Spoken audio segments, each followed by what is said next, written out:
Hey there, Health Explorers, we're back. Here I'm grabbing my apple cider vinegar, and you might be wondering, what the heck is going to be the topic today? Well, today we're diving into the effects of drinking vinegar, the multitasking kitchen superstar that adds zing to your salads and tackles the cleaning chores. Exciting new research reveals that drinking 1 to 2 tablespoons of vinegar, doesn't matter what kind of vinegar, before meals can help lower blood sugar levels. Really important for people who have diabetes. So grab a glass and get ready to sip some science along with some vinegar.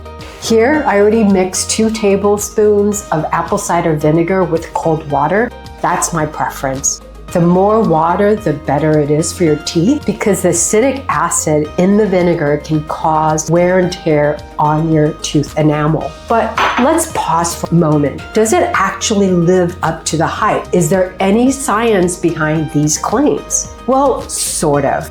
Lindsay Wolford, a dietitian at MD Anderson Cancer Center, notes that while small studies show moderate benefits, the evidence isn't conclusive. So it's not a health miracle, but it's worth considering based on what we see in research at the moment. And truly, with any supplement before you start, even if it's plain vinegar, consult your primary care before starting any supplements. Some supplements can interact with medications that you might be already taking. So please consult with your primary care before you dive into drinking vinegar. So what's the deal with vinegar and lowering blood glucose? Well, first of all, let's talk about why anyone would be willing to drink vinegar. I mean, it's not exactly the drink of choice in parties, right?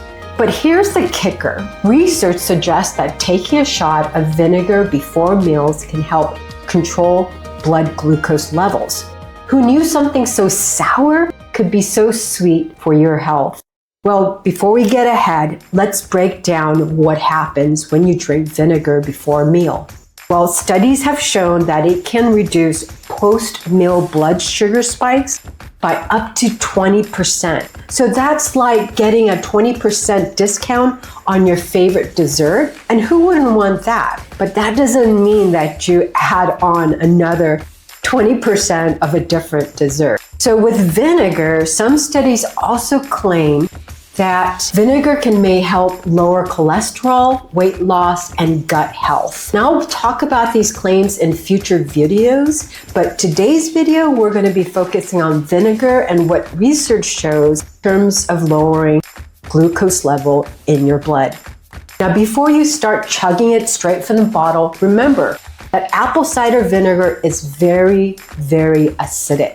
It can erode both tooth enamel, and it can also irritate your esophagus if you consume it undiluted. So please, dilute it with water or mix it with your meals. And as for me, I've been drinking the vinegar with 8 ounces of water, but I feel that my gums have become more sensitive. I also want to add that I've always had sensitive teeth. So those of you who are like myself, maybe dilute it with more water. And let's talk about dosing. How much should we drink to get the supported benefits of lowering the blood glucose level after a meal with lots of carbohydrates, which eventually turns into sugar in your body? A recent meta-analysis found that consuming about 1 to 2 tablespoons of vinegar before meals leads to significant reductions in fasting blood glucose levels in people with type 2 diabetes. That's what my parents have. So that's right, this little kitchen stable packs a big punch. Before we move on to looking at some of the other studies, I want to cover some of the key terms I just mentioned. One is a meta-analysis, and you might be wondering, what the heck is a meta-analysis? Well, in the research world, there are many studies that are similar enough to where statisticians can take these bundles of similar studies, in this case of this meta-analysis, and do another layer of analysis to see if all the small studies, what that reveals. Meta-analysis is a more powerful data output or analysis output than your single studies. And what is significant reduction? Well, significant reduction means when they compared the two groups, those who didn't take vinegar and those who did take vinegar, it means that the difference in terms of the fasting glucose level was significant enough that it made a difference in those two groups. One particular study, these are the individual study, it said that participants who consumed vinegar alongside a starchy meal showed lower glucose levels compared to those who didn't. It's like vinegar is saying, hey sugar, slow your roll. And if you think that's impressive, there's even more. So apparently regular consumption over 8 to 12 weeks can lower what's called an HA1C levels by about 0.14 percentage points. Not bad for something that smells like a salad dressing that gone rogue. So are you wondering what the HA1C level is? Well, simply HA1C is a blood test that shows your average blood sugar levels over the past 2 to 3 months. It measures how much sugar is stuck to your red blood cells. And usually this value is a percentage. Normal is 5.7% or below. If it's between 5.7% and 6.4% like mine, you're considered pre-diabetic. And anything over 6.4% is considered diabetes. Higher blood sugar means more sugar that sticks to your cells, and that raises your HA1C level. Think of HA1C as your blood sugar report card. When was the last time you checked yours? So I checked mine about a year ago, and I found that I'm pre-diabetic. Since then, I've been cutting back on fruit. Hard to do because I love it. As an Asian, fruits are basically desserts for us.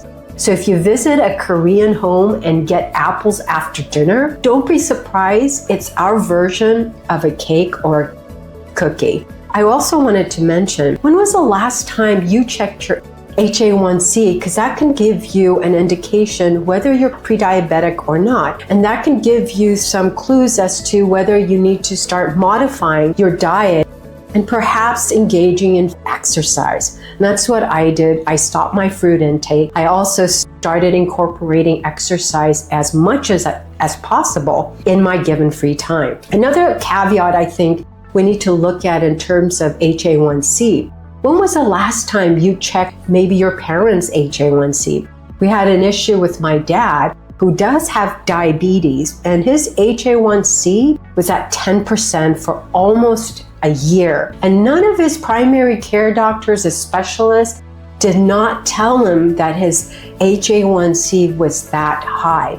Given that situation, when he went to his doctor for a different procedure, his blood glucose was well over 300. And if you do have that, then you need to go to the hospital so they can take care of it. And that meant my dad was in the hospital for 4 days in order to control it. And there's another video that I can include that covers what happened to his diabetes in that situation. Let's talk about the nitty-gritty. I'm gonna roll up my sleeves. I'm gonna keep it simple. Let's talk about science behind this. What's going on in our bodies when we gulp down this sour elixir? The secret ingredient is acetic acid, which is the main component of vinegar. This is also the ingredient that messes with your tooth enamel. What's the magic behind it? How does it work inside our body? First, it slows down our digestion. Acetic acid slows gastric emptying, meaning your food takes longer to break down and enter your bloodstream. This gives your body more time to manage those pesky glucose levels or spikes. And number two, it inhibits digestive enzymes. It also inhibits enzymes responsible for breaking down starches into sugars. Less sugar means less glucose in your bloodstream. Simple math, less spikes. And third, it boosts glucose uptake. Acetic acid signals your muscles to abstract more glucose from the bloodstream, storing it for energy rather than letting it float around, causing chaos and spiking your blood glucose level. Doesn't that all sound great? But let's get to the practical side. So now that we know vinegar is basically a superhero for our blood sugar, how do we incorporate it into our lives without grimacing every time? Here are some fun and tasty ways, and this is why I'm doing this in the kitchen.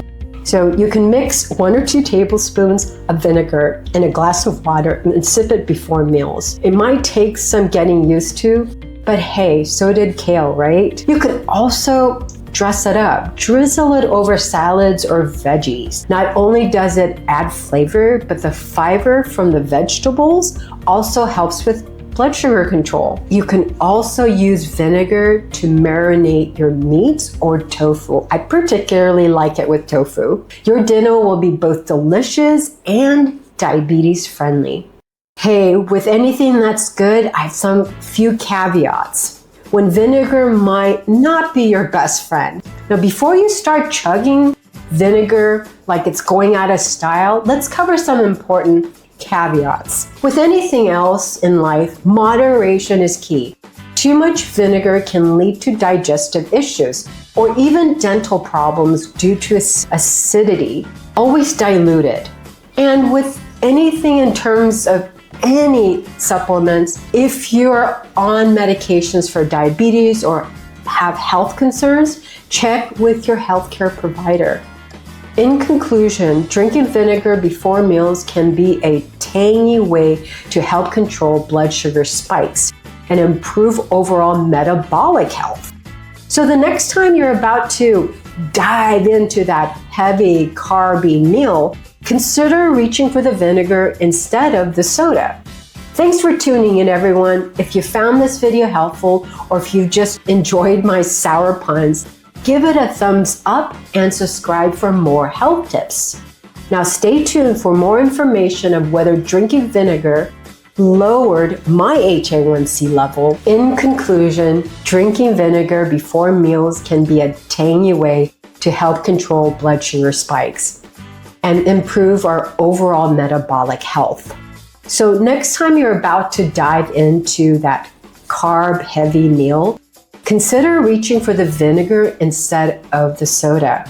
And again, thanks for tuning in. If you found this video helpful or if you just enjoyed my sour puns, give us a thumbs up and subscribe for more health tips. And stay tuned for more information of whether drinking vinegar lowered my HA1C level, because I'm going to get my blood tested for that HA1C. Until next time, friends, stay healthy and let's keep life zesty. Bye-bye.